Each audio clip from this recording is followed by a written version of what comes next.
BJP ಮೂಲಗಳು ಹೇಳ್ತಾ ಇವೆ ನಿತೀಶ್ ಕುಮಾರ್ ಮತ್ತು ಚಂದ್ರಬಾಬು ನಾಯ್ಡು ಬಿಜೆಪಿಗೆ ಬೆಂಬಲ ಸೂಚಿಸಿದ್ದಾರೆ. ಬೆಂಬಲದ ಪತ್ರವನ್ನು ಕೂಡ ಜೆ.ಪಿ. ನಡ್ಡಾ ಅವರ ಬಳಿ ನೀಡಿದ್ದಾರೆ.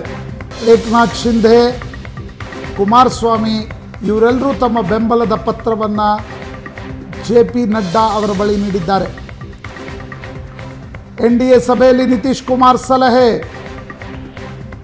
ನಿತೀಶ್ ಕುಮಾರೇ ಸಲಹೆ ಕೊಟ್ಟಿದ್ದಾರೆ. ಎನ್ಡಿಎ ನಾಯಕರ ಸಭೆಯಲ್ಲಿ ನಿತೀಶ್ ಕುಮಾರ್ ಸಲಹೆ, ತಡ ಮಾಡುವುದು ಬೇಡ, ಸರ್ಕಾರದ ರಚನೆ ಶೀಘ್ರದಲ್ಲಿ ಮಾಡೋಣ. ಎನ್ಡಿಎ ಸಭೆಯಲ್ಲಿ ನಿತೀಶ್ ಕುಮಾರ್ ಸಲಹೆ. ಎಷ್ಟು ಬೇಗವೂ ಸಾಧ್ಯವೋ ಅಷ್ಟು ಬೇಗ ಸರ್ಕಾರ ರಚಿಸೋಣ.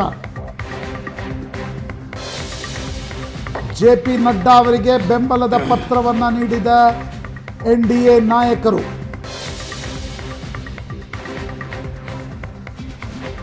ನಿತೀಶ್ ಕುಮಾರ್, ಚಂದ್ರಬಾಬು ನಾಯ್ಡು ಇಬ್ಬರೂ ಕೂಡ ಸಭೆಯಲ್ಲಿ ಭಾಗವಹಿಸಿ ಬೆಂಬಲದ ಪತ್ರವನ್ನು ನೀಡಿದ್ದಾರೆ ಅಂತ ಬಿಜೆಪಿ ಮೂಲಗಳು ಖಚಿತಪಡಿಸ್ತಾ ಇವೆ. ಜೆ.ಪಿ. ನಡ್ಡಾ ಅವರಿಗೆ ಬೆಂಬಲದ ಪತ್ರ ಬಹುತೇಕ ಸಂಜೆ 7:30ರಿಂದ 8 ಗಂಟೆ ಒಳಗಡೆ ರಾಷ್ಟ್ರಪತಿಗಳ ಭೇಟಿ ಕೂಡ ನಿಗದಿಯಾಗಿದೆ.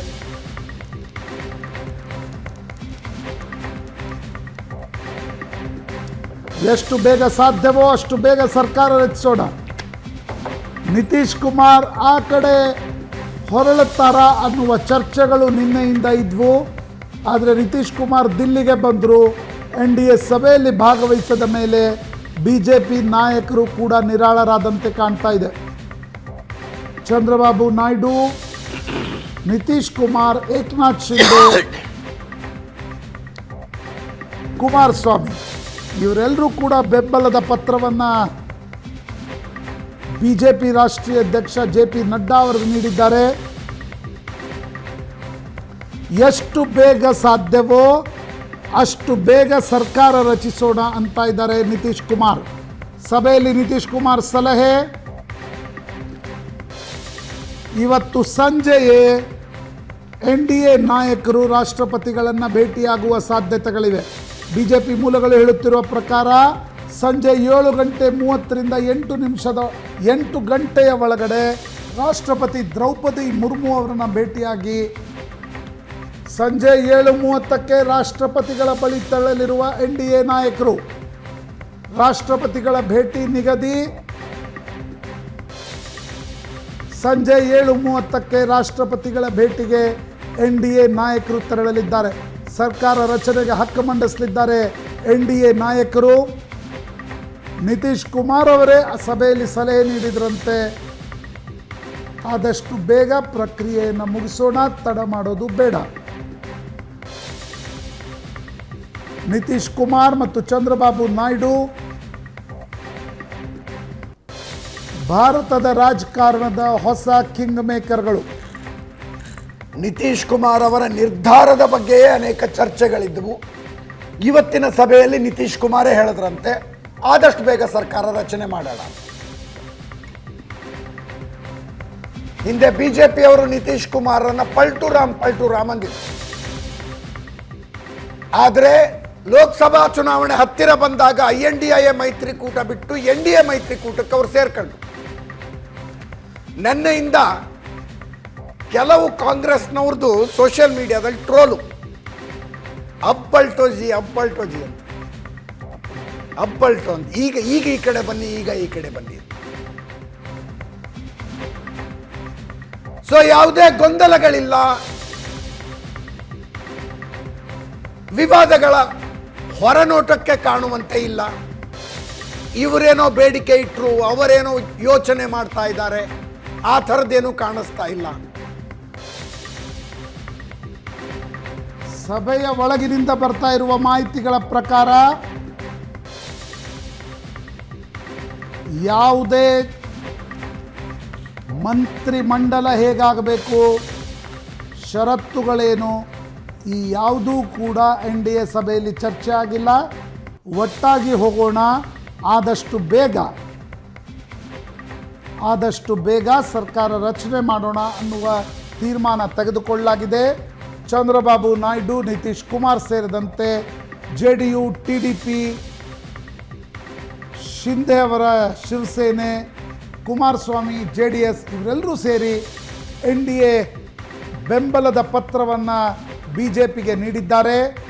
ಆ ಪತ್ರದೊಂದಿಗೆ ಪ್ರಧಾನಮಂತ್ರಿ Narendra Modi, JP Nadda, Amit Shah, Nitish Kumar, Chandrababu Naidu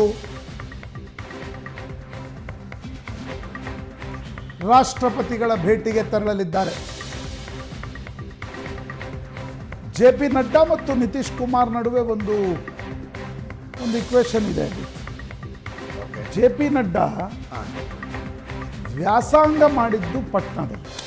okay okay okay. ಅವರ ತಂದೆ ಪಟ್ನಾ ಯೂನಿವರ್ಸಿಟಿಯಲ್ಲಿ ಪ್ರೊಫೆಸರ್ ಆಗಿದ್ದರು.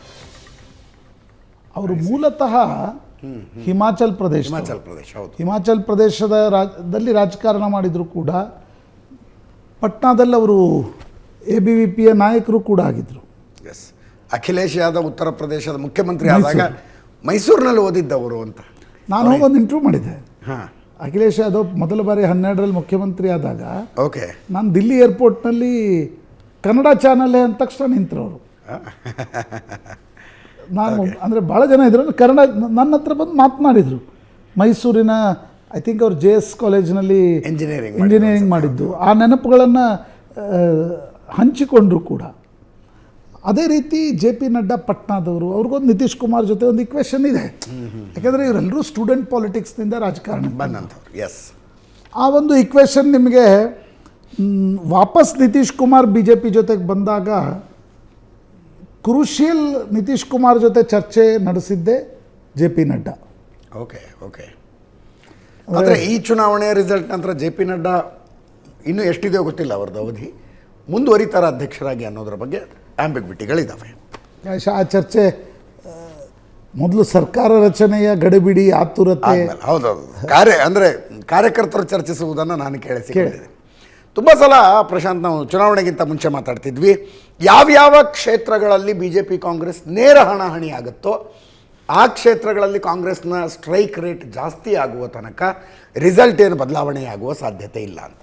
ಈ ಸಲ ಜಾಸ್ತಿ ಆಗಿದೆ ಇದು. ಆ್ಯಕ್ಚುಲಿ 2009 ನಾವು ಬೇಸ್ ಲೈನ್ ಅಂತ ಇಟ್ಕೊಂಡ್ರೆ 2009 ಚುನಾವಣೆಯಲ್ಲಿ 173 ಸ್ಥಾನಗಳಲ್ಲಿ BJP ಕಾಂಗ್ರೆಸ್ ನೇರ ಹಣಾಹಣಿಯಾಗಿತ್ತು.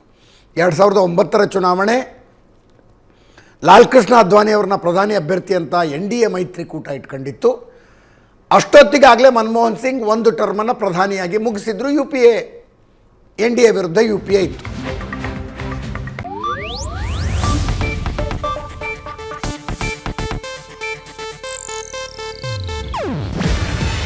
ಇದು ಏಷ್ಯಾನೆಟ್ ನ್ಯೂಸ್ ನೆಟ್ವರ್ಕ್ ಪ್ರಸ್ತುತಿ. ನೀವು ನೋಡ್ತಿದ್ದೀರಾ ಏಷ್ಯಾನೆಟ್ ಸುವರ್ಣ ನ್ಯೂಸ್.